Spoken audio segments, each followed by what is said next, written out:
Moose and Oba Femi will be a fire match, but I think Moose needs to get the win.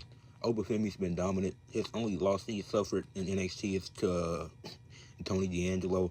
He's been on a dominant run, one of the best North American title reigns we've seen, having a solid NXT championship, a world championship run right now. But I think Moose needs to win more than Oba Femi does.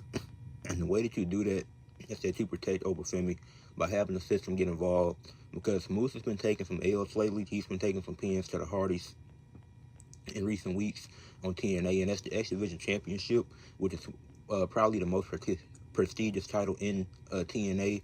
Like, it's even more prestigious than the TNA World Championship because of the value that it had with guys like AJ Styles, Christopher Daniels, and Samoa Joe fighting for that title.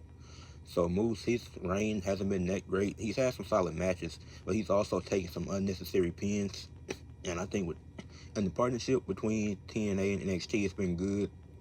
And I think you give Moose the win, you had a system get involved, and it's another situation where if Oba Femi loses another match, it's because it was interference. If it's not, it's outside factors. Like when Tony D won the North American Championship, you had outside factors in the match and the rematch. So Moose has to get and it's other people in the system. So if the system gets involved, it's like 4 or 5 of them, and you had them get, like, you put on a banger of a match, Oba Femi is like this close to winning, then that's when the system come out there, they interrupt the match.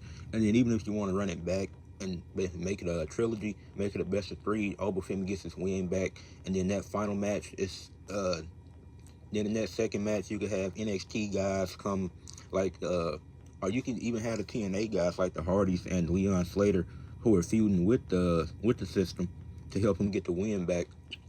And then in that final match, you can do no interference, just straight up, and you give Oba Femi the win at that point. But I think if they just have a one-off match, the Moose needs to get the win. But if they do like a feud, like a trilogy, a storyline between who's the better of the two, with NXT and TNA, I think it should be a best of 3, and I think Oba Femi should win.